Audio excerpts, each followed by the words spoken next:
Hi, I'm Mrs. Lindsay Sigman, and I am the teacher of AP English, Literature, and Composition. I have been teaching here for over a decade now. I'm also a proud graduate of Cocalico High School, and so I really do take great pride in being able to be here and teaching your students. So I'm glad to have you joining, even if it is virtually, to view this and get to know a little bit more about what AP Lit looks like. So in this class, it is designed to meet the criteria of the College Board expectations for the AP English Literature and Composition exam. And so a lot of what we do in this course is driven by the parameters of that College Board course and exam design. The core areas, just like all ELA classes, are reading and writing. We also spend a great deal of time in class working on the speaking and listening, even though it is not directly assessed by the exam. For the purposes of College Board, in the English literature exam, their core focus is on the reading of fiction and the writing in response to literature. Therefore, most of the curriculum that we are going to study are reading works of fiction, including poetry, theater, and more traditional prose like novels and short stories, and then writing in response to that. We're doing what is essentially a literary analysis style of writing. However, to prepare students for whatever the next level looks like, we will also integrate different types of text. So whether that's nonfiction, whether that's essays written by scholars of literature in response to these works so that students are able to see how other people are responding and modeling. Sometimes it'll be articles that shed light on some of the topics being explored in these novels. We do look at other types of reading, and the same is true for writing. For the writing curriculum, as I mentioned, the focus is really on that literary analysis, and so a lot of the assessments are going to be paragraphs or full-length essays, some out of class, some in class, that are designed to help students practice those skills.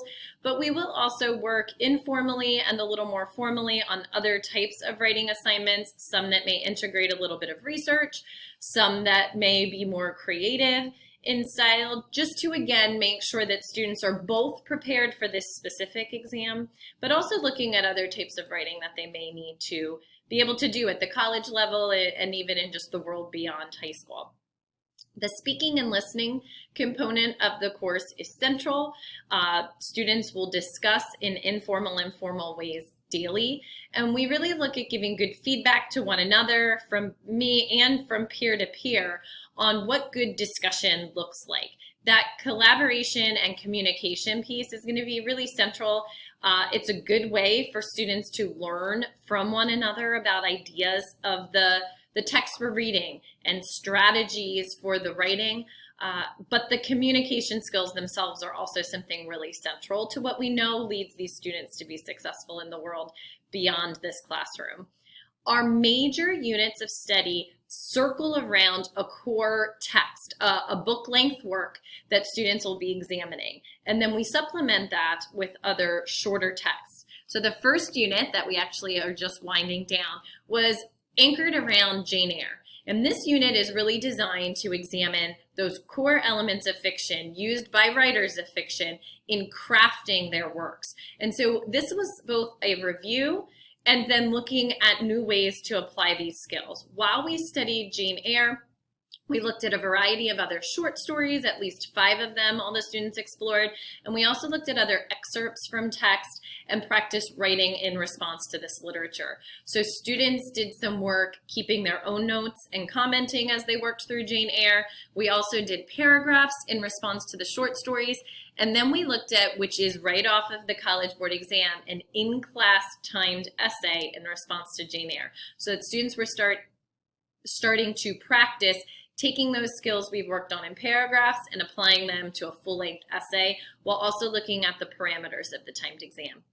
The new unit, our second unit that we're moving into right now, circles around The Sun Also Rises. And so we really use this one as a little bit of a compare-contrast, very different writing style. And so we take those core elements of fiction that we discussed with Jane Eyre, And now we start having conversations about how authors can strategically use those same elements in different ways to create a desired effect from the reader. And so we are going to look at this text. This unit in particular, we also start looking at a wealth of excerpts from different types of prose writers, short stories and novels, and really working on students' close reading skills. The exam itself and just the sophisticated study of literature, which is a word that College Board and therefore we use a lot, really demands an attention to detail and a nuanced kind of thinking about how authors use certain elements or techniques or strategies and how that affects other elements and the meaning of the work as a whole. And so this is the novel where we really start taking those foundational elements and looking at how they interact and they integrate with one another to create a desired effect. We also are going to start over the next few weeks doing a lot more direct practice from the exam, released passages that enable students to practice exactly what that College Board exam will look like, and also the timing of that piece. For the speaking and listening end, we have a lot of informal discussion, but eventually work up to some graded discussions where students will look at criteria for a rich, positive, effective discussion and how they can contribute to that. Our third unit revolves around the study of King Lear, and as we look at Shakespeare's play and how he uses certain elements within this drama, we pair this with the study of poetry, which is another major component of the AP English Literature exam. And so we'll really do an intensive study on different techniques, genres, types of poetry, the terminology that goes along with that, but then extending beyond that to, again, that writer's craft. How do authors use these elements to create a desired effect? We'll continue with our exam prep and then eventually move into our fourth and final major unit, which is the study of Their Eyes Were Watching God by Zora Neale Hurston, and an extension of our study of poetry. Because this is the closing unit of the course, we will also kind of integrate a sustained focus on the prose writing so that we are juggling all those components that go into both the course and the exam. And we're now having conversations about how changing the choice of format, using different elements in different combinations has these subtle but very significant impacts on the way that readers access and make meaning of the works that of literature that we study. Throughout all of these units, as I mentioned, we'll be doing direct exam practice from College Board, but we will also be doing a variety of other assignments. Main assessments and assignment types would be essays and shorter paragraphs to practice for those essays. Frequent reading checks where students are showing evidence of that close reading and active thinking, whether that's taking notes, whether that's adding post-it notes, whether that's coming in with some kind of plan for our class discussion. Students are really going to be taking ownership of generating some of those discussions that we had. Again, to elevate that idea of sophistication where I'm facilitating these discussions, but the students are really leading based on their observations, based on their careful and thoughtful reading of the text, really coming up with the ideas and the focus for both their papers in their writing, but also our discussions. And then finally, you will see different types of projects where students are now working with these ideas, but presenting their findings in creative, and oftentimes they have choice on the types of products they want to create to show their understanding, whether that's creative writing, whether that's some kind of presentation, whether that's some kind of visual. In terms of class goals and expectations, the goals are really moving towards that level of sophistication, that active, thoughtful process of engaging in a text and then responding to it, whether that's in written or verbal form.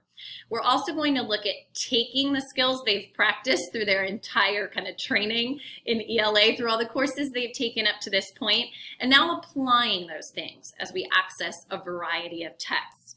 And finally, we're really looking at preparing them for that next step, both in their approach to learning and in the actual exposure to a variety of these terms and types of text, so that kind of whatever comes next for them with this, whether that's on the exam or in their next kind of future pursuits, they're ready to think critically and thoughtfully about what it is that they are reading and engaging in.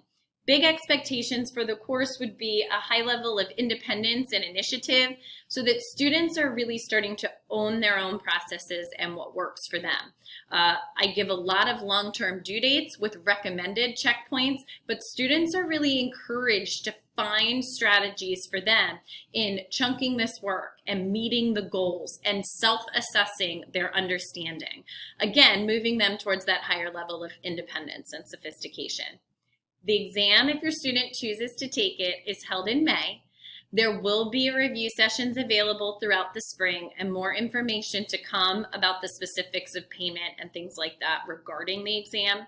It is a 3-hour-long test, and so a lot of what we do is just kind of mentally getting ready for that test, as well as the tangible skills that students will need to be prepared for it. If you have any questions at any time, please don't hesitate to email at lsigman, that's L-S-I-G-M-A-N, at cocalico.org. It is a pleasure teaching your students, and I'm looking forward to a wonderful semester. Thank you.